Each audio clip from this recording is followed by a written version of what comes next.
Most owners share a common objective when bringing a dog home: raising a well-mannered and emotionally stable companion.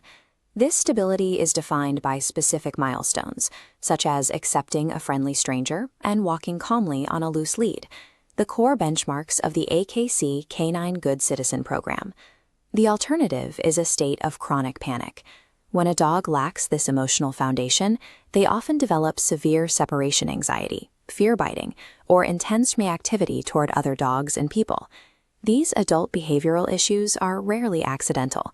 They are frequently the result of training methods chosen during puppyhood that inadvertently prioritize immediate control over long-term emotional health. This graphic tracks the divergence between two different training paths. Training acts as a physical input into a dog's emotional baseline. One path leads toward the calm responses of a good citizen, while the other tracks toward the reactive patterns that characterize behavioral fallout. When an owner looks for ways to fix unwanted behavior, they are met with radically conflicting advice. The traditional camp is rooted in military origins. It emphasizes alpha dominance and the use of physical corrections to achieve immediate behavioral suppression. The modern opposing camp advocates for force-free methods, often following the Lima principle, selecting the least intrusive and minimally aversive option available. Cutting through the noise requires an objective framework. Owners need to understand the underlying mechanics of how these differing methods impact the brain of an adult dog. To prevent long-term behavioral issues, a training method must be evaluated by its impact on a dog's emotional resilience, rather than just the speed at which it produces a result. Let's analyze traditional and compulsion-based training using this comparison matrix. This method relies on physical corrections and dominance theory. Tactics like leash pops or alpha rolls are used as an input to stop an unwanted action. The immediate result is rapid suppression of the behavior. To an owner, this often feels like a successful quick fix.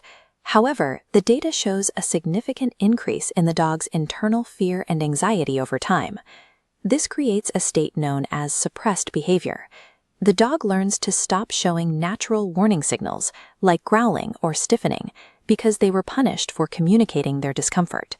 This is why suppressed behavior is dangerous in a family setting. Without those early warning signs, the dog may eventually resort directly to biting when they reach their limit. In contrast, the Lima approach utilizes positive reinforcement to build behavior. The input here involves adding pleasant rewards, like food or play, immediately after a desired behavior, while managing the environment to prevent mistakes. This results in voluntary cooperation. The dog becomes a problem solver, which strengthens the bond between the handler and the animal. There is a trade-off in effort. This method requires high consistency and precise timing, as the reward must be delivered within 1 to 2 seconds of the action to be effective.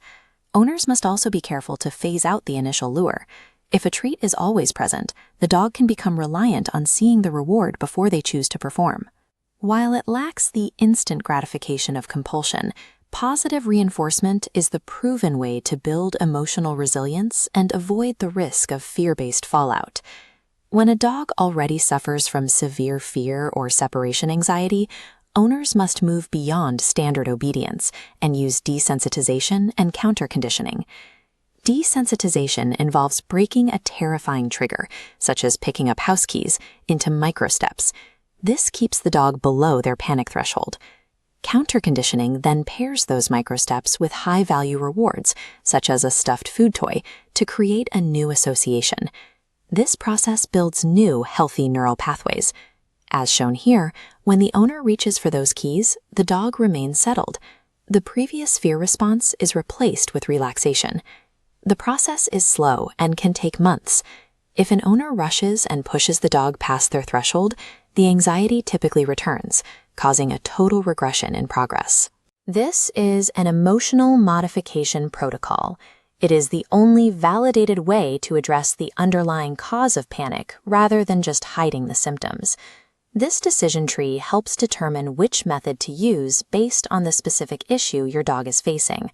For a new puppy or a rescue dog needing foundation manners, the path is positive reinforcement and shaping. For issues like jumping or chewing, manage the environment to prevent the behavior and teach a replacement action instead. For the anxious owner dealing with panic or aggression, standard obedience should be set aside for the slow process of desensitization and counter-conditioning. Matching the method to the core issue ensures that a minor behavioral quirk doesn't escalate into a permanent psychological problem. Punishment successfully suppresses actions, but it often increases internal anxiety. Positive reinforcement takes more time upfront, but it builds a stable emotional baseline. Methods based on compulsion may appear effective in short video clips, but they create a significant risk of aggressive fallout in a home environment. Earning a Canine Good Citizen title is a marathon. It requires consistent effort, precise timing, and patience. For severe cases of anxiety, owners should consult a professional, force-free behaviorist. In some instances, medical support is necessary to help a dog reach a state where they are capable of learning. An effective training approach earns a dog's trust to create a safe and emotionally stable lifetime companion.